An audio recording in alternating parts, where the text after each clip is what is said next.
Benz car ఉంటే ambassador ఎందుకు ఇచ్చారు? పసుపు బోర్డు రాగానే సరిపోదు, మద్దతు ధర ఇవ్వాలి. బీజేపీ కార్యక్రమంలో పసుపు బోర్డు ప్రారంభోత్సవం, స్థానిక ప్రజాప్రతినిధులకు సైతం సమాచారం ఇవ్వలే.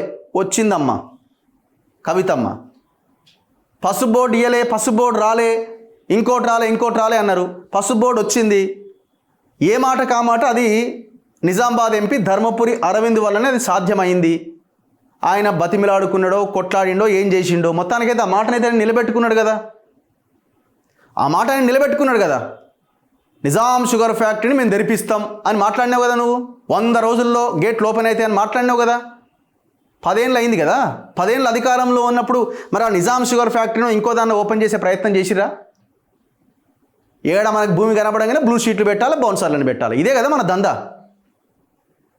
ఒక నిర్ణయం వెలువడ్డది, ఆగండి, ఒక నిర్ణయం వెలువడ్డది. ఫస్ట్ ఏమన్నారు, ఆ స్పైసెస్ బోర్డుకి సంబంధించిన ప్రకటన వస్తే పసుపు బోర్డు ఏది అని అడిగిర్రు. సో ఇప్పుడు ఆ పసుపు బోర్డు ప్రకటన కూడా వచ్చింది. గొప్ప విషయమే కదా. ఆయన అది సాధించుకున్నాడు కదా నియోజకవర్గానికి, లేకపోతే ఆ పసుపు రైతులకు సంబంధించి. మరి మీరేం చేసిరమ్మా? మీరు ఒకసారి చెప్పండి. మంచిని మంచి అనాలి, చెడును చెడే అనాలి. స్పైసెస్ బోర్డు వచ్చినప్పుడు అందరూ పసుపు బోర్డు కదా మీరు హామీ ఇచ్చింది, బాండ్ పేపర్ రాసిచ్చారు కదా అని ఏదో అన్నారు. ఇప్పుడు అదే పసుపు బోర్డు వచ్చింది, మరి అభినందించండి. మీరేం చేసిరో చెప్పండి మేడం, మీరేం చేసిరో చెప్పండి. ఒక్క పాయింట్ గురించి మాట్లాడదాం. మీరు చేసింది ఏందో చెప్పండి.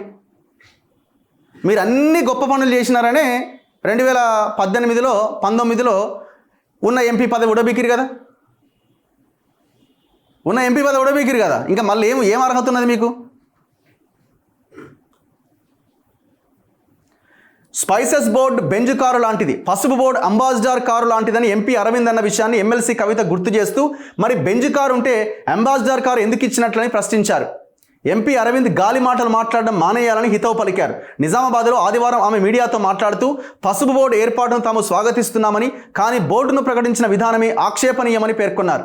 పసుపు బోర్డు ప్రారంభోత్సవాన్ని బీజేపీ కార్యక్రమంలో నిర్వహించడం పైన అభ్యంతరం వ్యక్తం చేశారు. వాళ్ళు ఒక నిర్ణయం తీసుకున్నారు. ఇప్పుడు రాజకీయంగా మీరు ఏదన్నా నిర్ణయం తీసుకున్నారనుకోండి మీ గవర్నమెంట్లో, మీరు దాన్ని వాడుకోరా? ఒక మంచి పని చేసినప్పుడు దాన్ని మా పార్టీ తెచ్చింది, మేమే తెచ్చినామని వాడుకోవడంలో తప్పేం లేదు. అది కాంగ్రెస్ అయినా, బీఆర్ఎస్ అయినా, బీజేపీ అయినా, ఇంకెవరైనా ఫస్ట్ ఆ పని కానివ్వండి. మీరు చేయలే, మొత్తం 7 కాడికి పింక్ జెండాలు వేసి ఏదన్నా ఒక చిన్న కార్యక్రమం చేసినా. రాష్ట్ర ప్రభుత్వాన్ని ఆహ్వానించలేదని, ప్రోటోకాల్ పాటించలేదని విమర్శించారు. ఏం చేయాల్సి ఉండే? మిమ్మల్ని కుర్చీలో కూర్చోబెట్టాల్సి ఉండేనా ఫస్ట్ తెచ్చి?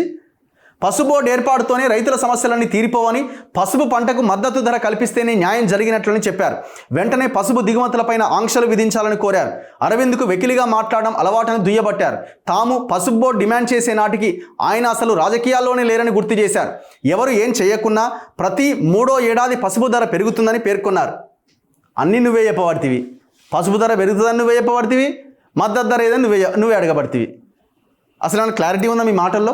పసుపు ధర పెరగడం తన ఘనతే అని అరవింద్ చెప్పుకోవడం విడ్డూరంగా ఉన్నది. రైతాంగాన్ని బీజేపీ మోసం చేయడం ఆపాలి. స్పైసెస్ పార్క్ ఏర్పాటుకు వేల్పూరు వద్ద గత కేసీఆర్ సర్కార్ 42 ఎకరాలు కేటాయించింది. ఆ పార్కులో పసుపు ఆధారిత పరిశ్రమల ఏర్పాటుకు రాష్ట్ర సర్కార్ కృషి చేయాలి.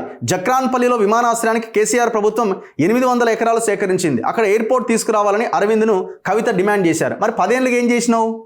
10 ఏళ్ళుగా మీరు ఏం చేసిర్రు? ఒకటే పని చెప్పండి. నిజాం షుగర్ ఫ్యాక్టరీని ఓపెన్ చేస్తాం 100 రోజుల్లో ఉన్నాం. ఏమైంది నీ హామీ చెప్పు? మరి వాళ్ళు పసుపు రైతులకు ఏమీ చేయకపోతే మళ్ళీ వాళ్ళు 1,00,000 పైన మెజారిటీతో మొన్న ఎలక్షన్లో మళ్ళీ ఆయన్ని ఎట్లా 2024లో గెలిపించుకున్నారు? దీనికి ఆన్సర్లు ఉండే. మనం ఏదైతే చెప్పాలనో అది దబదబ చెప్పేయాలో అవతల వాడాలి. నోటికి ఏది వస్తే అంతే. అయిపోయిందమ్మా, మీ పని అయిపోయింది. ఏమి లేదు. మీరు ఆ నిజామాబాద్లో కాదు, స్టేట్లోనే మీకు అవకాశం లేకుండా పోయింది.